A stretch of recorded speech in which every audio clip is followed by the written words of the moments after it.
Evet, Amazon'da en çok kazandıran iş modellerini, yani private label nedir, arbitraj nedir, bunları konuşacağız. Bir de aklınızda bir soru var. İş modeli değil mi bu dropshipping diye belki? İş modeli değil ama yine de üstünden geçeceğiz. Eksiği nedir, neden iş modeli değildir? Bütün bunları öğrenmiş olacaksınız. Başlıyoruz.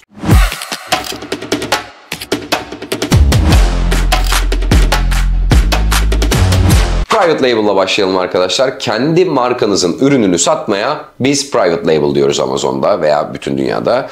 Bu markayı kendiniz yaratmış olabilirsiniz. Üretimini, işte ne bileyim, tedariğini bile başka taraftan outsource yönetiyor olabilirsiniz. Hiç önemli değil. Marka size ait olmak zorunda. Kendiniz üretebilir, kendiniz ürettirebilirsiniz. Tasarımı size ait olabilir, bir başkasına ait olabilir. Hiç önemli değil.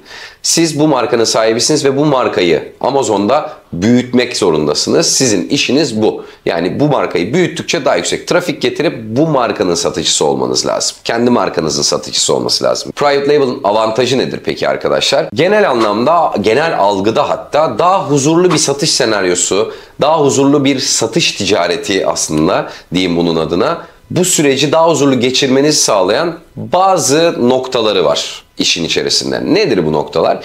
Şimdi belli bir tedarikçiyle sürekli çalışıyorsunuz. Ya da belli bir tasarımcıyla sürekli çalışıyorsunuz. Ya da belli bir ürüne sürekli kanalizesiniz. Onda daha profesyonel hale gelip çok fazla fokus dağıtmıyorsunuz. O yüzden bu tip bir ilgi, alaka, fokusu dolayısıyla bazı kişiler Private Label'ı daha huzurlu bulabiliyorlar. Tabii huzursuz yanları da var. Konuşacağız ama avantajlarından bahsedelim önce. Daha huzurlu bir yol tutturabiliyorsunuz Private Label'da gibi bir algı var. Bunu bir avantaj olarak koyalım. Aynı zamanda gerçekten de eğer mağazanızı, yani markanızı Amazon'da büyütürseniz gerçekten çok ciddi satışlar elde edebilir ve rakipsiz konuma gelebileceğiniz işler yapabilirsiniz. Buna da çok elverişli bir ortam sunuyor. Fakat buradan dezavantajlarına hızlıca geçelim. Daha önceki bir ortalamaya göre aslında ortalama olarak Amazon'a giren satıcıların %68'i Private Label iş modeli yapmak için giriyorlar. Ve istatistiklere göre yaklaşık olarak bunların %3'ünün sadece başarılı olduğu görülüyor. Fakat eğer siz bu %3'ün içinde olmak isterseniz de inanılmaz bir teknik bilgiye sahip olmanız gerekiyor. Diğer tarafta olmak istemediğinizi bildiğim için nasıl bu %3'te olabileceğinizi kısaca anlatayım. Private Label yaparken ilgilenmeniz gereken çok konu var. Ürünün dizaynı, rakiplerinizin ürünlerinin sizin ürününüzden fazlaları, eksikleri ve sürekli bunun takibi. İşte listelerin dizaynından kastımız, örnek veriyorum, doğru bir başlık seçimi, doğru keyword analizi, doğru açıklamalar, doğru bullet point kurulumu. İşte bunun yanına baktığın zaman işte birçok yazılım desteğiyle aslında rakiplerinizin en derin analizlerini de, piyasaların en büyük analizlerini de, en derin analizlerini de yapabiliyor olmanız gerekiyor. Ve bütün bu analizleri bir teke indirip okuyabiliyor olmanız gerekiyor. Analizi yapmak meselesi değil. Amazon'da en büyük sıkıntılardan biridir Amazoncular arasında. Veriyi çektiği zaman iş bitti zanneder. Hayır, veriyi doğru okuyan kazanır arkadaşlar. Private Label'da da bu vardır. O yüzden bu tarafı iyi organize edebileceğine inanmayan, reklam organizasyonlarını iyi yapabileceğine inanmayan kesinlikle Private Label'ı yapmamalıdır. En büyük gol yiyeceğiniz noktalardan biri, eski klasik Private Label anlayışını sahiplenirseniz reklam yönetimidir arkadaşlar. Reklamlara çok ciddi bir para harcamanız gerekiyor. Eğer Amazon içerisindeki sponsorlu reklamlar var ya her yerde, her web sitesinin kendi içerisinde, e-ticaret sitelerinin diyelim. Bu sponsorlu reklamları kullandığınızda inanılmaz bir maliyetle karşılaşabiliyorsunuz. Çünkü içeride bunu kullanan çok var ve rekabet çok had safhada olduğu için birim maliyetiniz satışınıza göre, satışta ettiğiniz kâra göre çok düşük olabiliyor. Ya ben 1000 lira harcayayım, satış da yapayım, işte 1000 lira gelsin, kafa kafaya gitsin gerekirse tanıtımla diyebilirsiniz. Bunu yakalamak bile Amazon'da uzun vadede çok zor. Belki 2 ay yakalarsınız, 3. ay yakalayamazsınız, büyük gol yersiniz. Genelde anlatılmayan budur. Fakat yani bu konu gelmişken anlatayım. Bizim zaten editor.co diye, buraya bir yere editör gelir şimdi. Editor.co diye bizim kendi yaptığımız bir dış kaynaklardan reklam getirebilmeyi öğrenmeniz için veya yönettirebilmeniz için kendilerine bir firmamız var, ortaklığımız var. Ne yapıyorlar? Facebook üzerinden, Instagram üzerinden, YouTube üzerinden, Pinterest üzerinden, Reddit üzerinden, birçok farklı sosyal medya kaynağı üzerinden çok uygun maliyete trafik yaratıp o kadar uygun maliyete yarattıkları trafikle bile inanılmaz bir şekilde rakiplerinizin çok daha fazla hacminde satış yapabilmenize imkan veriyorlar aslında bu şekilde. Dışarıdan size bir trafik yaratıp Amazon'da yükselmenizi sağlıyorlar. Yükseldiğinizde bilin bakalım ne oluyor?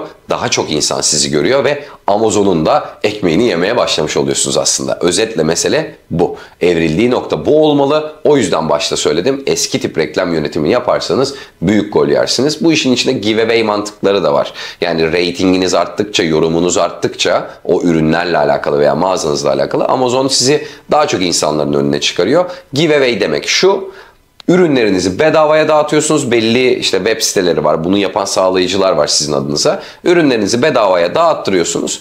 Bedavaya bu ürünü alanlar da karşılığında size yorum, feedback bırakıyorlar. Olumlu bırakıyorlar çoğunlukla. Amazon'u aslında bir noktada manipüle etmiş oluyorsunuz.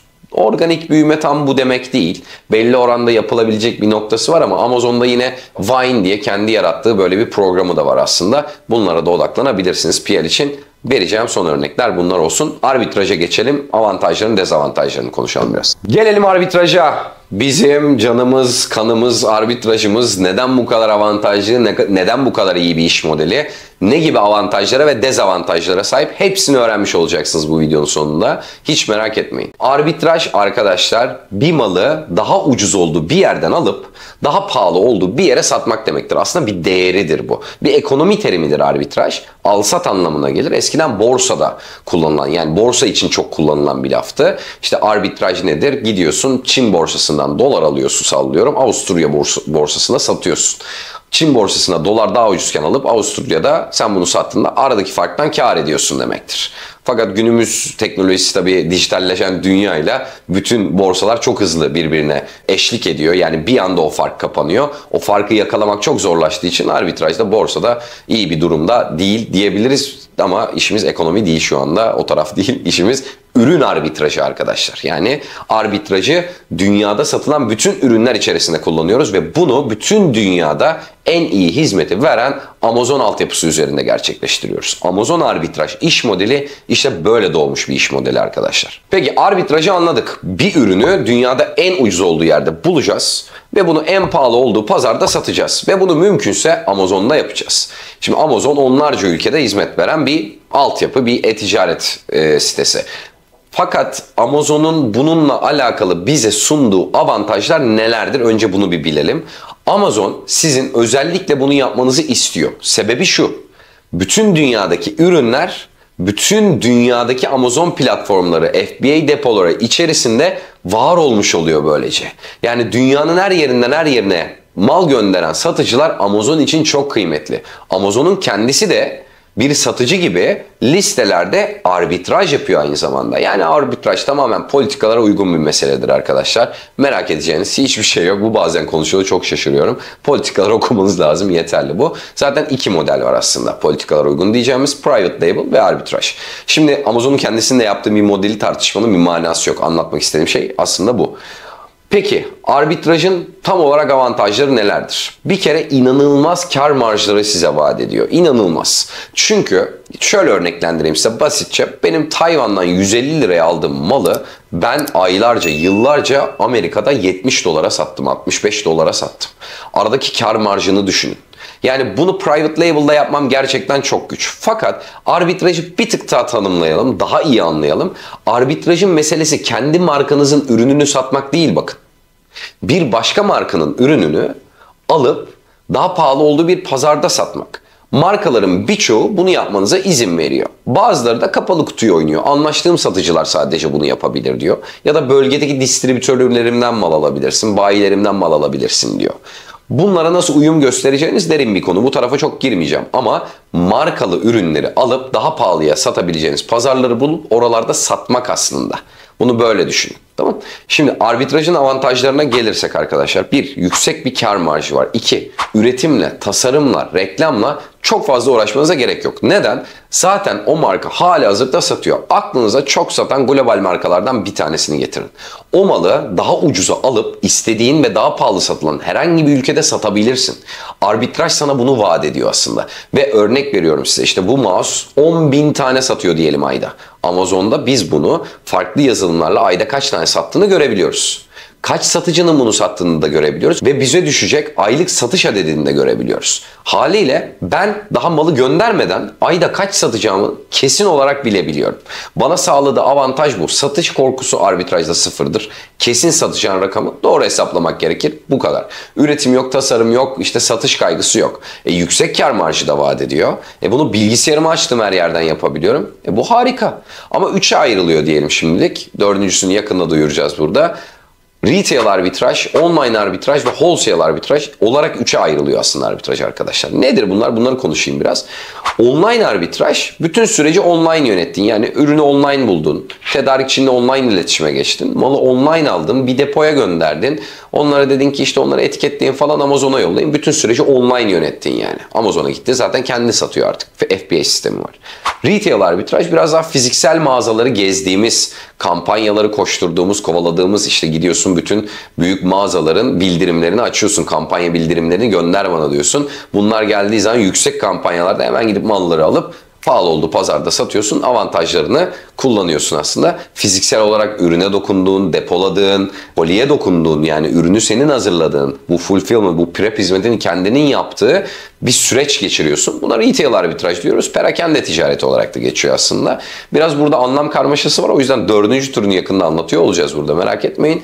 Wholesale arbitrajsa çok daha yüksek hacimlerde mal aldığınız. Yani işte öyle 300 tane 500 tane değil de binlerce ürünü tedarikçilerinizden alıp sürümden dolayı çok ciddi iskontolar kazandınız. Daha alırken çok fazla kazandınız ve aylık olarak satış hacmi çok yüksek olan ürünleri sattığınız arbitraj tipi. Bunların arasında daha farkları konuşuruz. Arbitraj nedir diye bir konumuz olacak. Orada çok daha detaylı gireceğiz. Ama arbitraj budur. Aslında mantık olarak çok basittir. Politikalar bizim yanımızdadır. Amazon bizim yanımızdadır. Uygulanabilirliği harikadır. Verdiği özgürlük harika bir durumdadır. Ama analizini iyi yapabiliyor olmanız lazım. Dezavantajlarına burada geçeceğiz zaten. Bu konuyla ilgili geçeceğiz arkadaşlar. Dezavantajları içerisinde bulunan bu analiz konusu şöyle. Biraz önce anlattığım aslında veriyi okumayı bilmemek en büyük problemlerden biri arbitrajda. Bir de şöyle bir durum var. Ürünü doğru yerde araman gerekiyor. Tedariği doğru şekilde gerçekleştirmelisin. Lojistik operasyonu iyi yönetmelisin. Ve bunları yaparken her bir bu bahsettiğim sekmenin verilerini iyi analiz etmelisin. Yani alırken kazanmayı bilmelisin. Ürün araştırırken doğru vakit tasarrufunu yaratabilmek için doğru yerde aramayı bilmelisin. Lojistikçilerle arandaki diyalogları iyi tutarak onların sunduğu listelerdeki fiyat avantajlı noktaları iyi kullanarak en uyguna o kargonu gönderebilmelisin. Aslında buradaki verilerin hepsini analiz edersiniz hepiniz ama bunları doğru okuyup bir araya getirip doğru bir plan yaratmak, işte bizim kazandığımız nokta aslında bu. Bahsettiğim bütün iş modellerinde vergi tarafında atabileceğiniz goller çok fazla. Ekstra atabilecekleriniz çok fazla. Burada giremeyeceğim bu konuların hepsine. Ama hani bununla ilgili videolar çekeceğiz. Ama burada dikkat edeceğimiz nokta arbitrajdaki ürün bulma ve tedarikçi bulma noktası. Yani tedarik mekanizması. Sabırlı olmanız gereken ilk nokta ürün bulma noktası arkadaşlar. Bazen çok uzun sürebiliyor, yani 2 ay sürebilir, 1 ay sürebilir, bu tip süreler geçebilir. Bazense bazı kişiler için biz 800'den fazla insan yetiştirdik bu videoyu çekerken. Bazense bu arkadaşlara bakıyoruz 3 haftada aslan gibi ürünlerini gönderiyorlar. Burada sabırlı olmak ve analizi iyi öğrenmek gerekiyor arkadaşlar. Bu sekmeyi geçen, bu adımı geçen insanlar tedarik noktasına geldiğinde hocam ben ürünü buldum, karlı, gayet iyi fakat tedarik noktasına tıkanıyorum diyebiliyor bazen bize. Biz de onlara tabii ki de yardımcı olarak bu sorunu aşmalarını sağlıyoruz. Ama tedarik noktasını geçenler de hiçbir sorun yaşamadan artık lojistiği çok kolay bir şekilde yöneterek operasyonlarını gerçekleştirebiliyor. Bilmeniz gereken çok şey var ama arbitraj al sat demektir. Dezavantajları konusunda ise bazı noktalarda sabırlı olmanız gerekir. Çalışkan olduğunuz sürece kesinlikle başaracağınız bir iş modelidir arkadaşlar. Kesinlikle ama kesinlikle kendimizden dolayı harika örnekler sunabiliriz. Yetiştirdiğimiz yüzlerce satıcı hakkında da harika yorumları size sunabiliriz. Bizim yorumlarımızı da onların yorumlarını da söylüyorum burada. Ama tavsiye ederiz. Rahat olabilirsiniz. Harika bir iş modeli karşınızda ve tren bu videoyu çektiğimde hala kalkmamış durumda, hiç merak etmeyin. Geçelim bir bu dropshipping meselesi nedir onu konuşalım biraz. Özellikle yanlışlarını bu işin konuştuğumuz oynatma listemizi göreceksiniz. Orada konuştuğumuz konulardan biri olacak. Dropshipping aslında şu demek: Amazon'u bir AVM gibi düşünürseniz, bu örneğin benim her yere yayıldı sonradan biliyor musun? Yani bir AVM gibi düşünürseniz kendi markasını satan mağazalar var değil mi AVM'lerde? Bir de başka markaların birçoğunun ürünlerini satan mağazalar var. İşte dropshipping'i Amazon'da yapmaksa böyle şey düşünün. Tahta bir tekerlekli tezgahınız var. Seyyar bir tutturmuşsunuz. Orada kaçak geziyorsunuz. Satabildiğinizi satmanız lazım. Eğer kimseye görünmeden çıkarsanız ne hala. O da ne kadar kazanacaksınız? Çok daha aşağı fiyat vermeniz lazım ki bu kalitesiz dükkanınız bir şekilde para döndürebilsin. Ve insanlar size muhtemelen rağbet göstermeyecekler. Ya da güvenlik sizi yakalarsa tezgahınızda, paranızda gidecek emniyet güçleriyle birlikte. Yani özeti şu.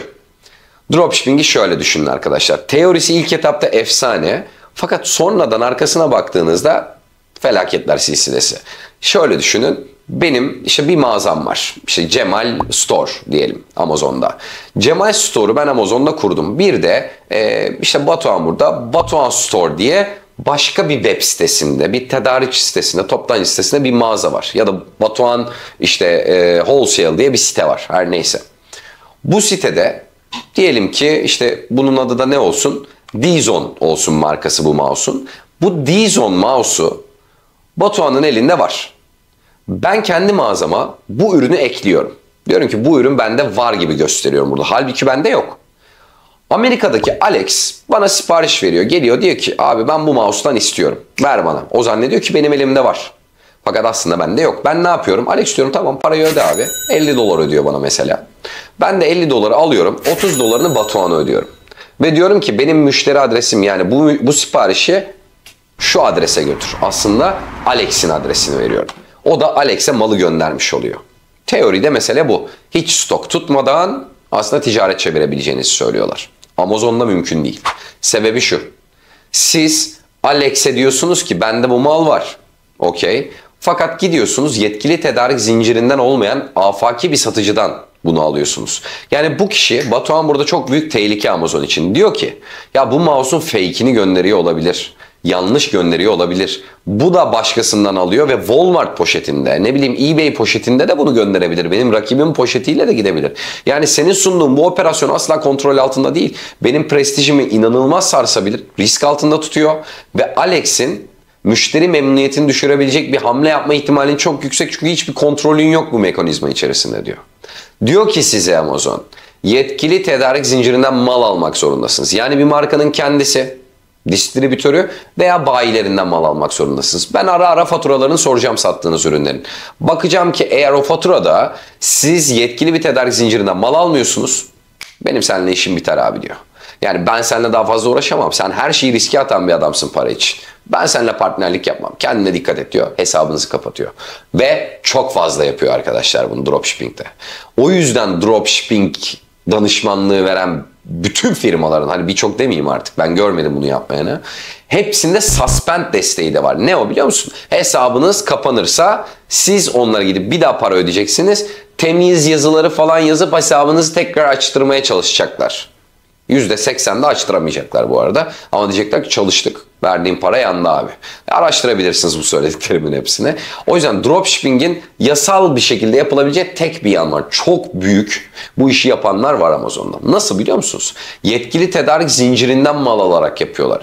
Ama sen ben bunu yapmıyoruz. Neden? Çünkü ben arbitrajla ilgileniyorum bu konuda. Tercihim o yönde. O büyük olanlar nasıl yapıyor? Yetkili tedarik zincirinden nasıl mal alıyor? Diyor ki abi sen 10.000 tane mal kapattın kendi depona. 5.000'ini bana ayır. Gerekirse upfront ödeyeyim ben paramı diyor. Tamam. Adam diyor ki okey abi sen de söyledikçe ben buradan müşterilerine malı yollarım. O zaman bunda bir sorun yok.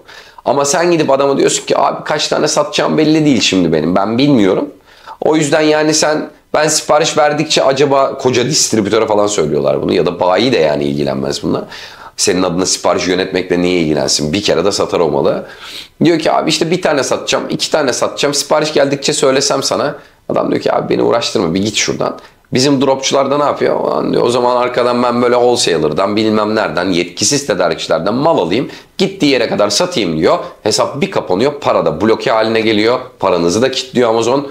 Çözme ihtimaliniz var tabii ki. Parayı geri alma ihtimaliniz var. Ama alamayan da çok kişi var. O yüzden sizi tamamen hayatından çıkarmış oluyor. Yani sürdürülebilir bir şey değil. Aynı zamanda Prime müşteri kitlesine hizmet veremiyorsunuz. Doğru mu? Haliyle siz Amazon'un %80'lik kitlesine satış yapma lüksüne de sahip değilsiniz. FBA sistemini kullanan herhangi bir satıcı listenize geldiği an nefes alma şansınız yok, satış yapamazsınız. Fiyatları dibe indirmek zorundasınız. Kar marjınız düşüyor. Yani kar marjı daha düşük. Müşteri şikayetleriyle vesairesiyle kendiniz ilgileniyorsunuz. FBM iş yapıyorsunuz yani. Amazon'da depolatmıyorsunuz. Amazon göndermiyor malınızı. Her şey sizde. Operasyon yükü yüksek. Kar marjı yerlerde. Neden yapıyorsunuz bu işi? Yani bunun bir mantığı yok. Haliyle bu bizim gözümüzde bir iş modeli değildir. Ha, dışarıda yaparsınız. eBay'de, Shopify'da, TikTok'ta vesairede olabilir. Onlara bak, bir şey demiyorum. Neden? Mümkün. Politikalar yasaklamamış. Bir şey yok şu an ortada. Ben bu videoyu çekerken yok yani. Yarın ne olur bilmiyorum. Ama Amazon'da dropshipping golünü sakın yemeyin. Alakasız, saçma sapan meseleler anlatılıyor size. Yıkmaya çalışıyoruz. Fakat ben bu videoda gösterelim mesela. Trendlerini göstereyim size. Google'da arama trendlerini. Arkadaşlar, bizim sizi kurtarabilmemiz için sizin bizi duyabiliyor olmanız lazım. Muhtemelen şu an önüme ekran geldi. Google trendlerini görüyorsunuz. Dropshipping ne kadar aranıyor, arbitraj ne kadar aranıyor diye. Elimizden geleni yapmaya çalışıyoruz ama bu kadar kişi buna alaka göstermeye devam ederse maalesef üzülen çok kişi olacak. Biz genelde bunun rehabilite merkezi olabiliyoruz. Ne oluyor? Drop'a gidiyor, patlıyor, bize geliyor. Diyor ki abi ben yandım, beni dolandırdılar. Siz doğrusunu yapıyorsunuz bu işin diye geldim. Öğreniyor, Amazon'da ticaretine devam ediyor. O yüzden buna dikkat etmeniz lazım. Dropshipping iş modeli değildir, arbitraj. Al sat demektir, private label kendi markanızın ürünü satmak demektir. Daha detaylı videolar gelecek. Bunların hepsini öğrenebilmeniz için tane tane private label, farklı şekilde arbitrajı başka şekilde anlatıyor olacağız. Bunlardan haberdar olmak için hemen sağ altta sol altta bir yerlerde olacak. Bildirimleri açmayı, abone olmayı unutmayın ki size ulaşabilelim. Aynı zamanda yorumlara tüm sorularınızı sorun ki sorularınızı yanıtlayabilelim. Hepsini yanıtlayacağız arkadaşlar. Hepinize başarılar.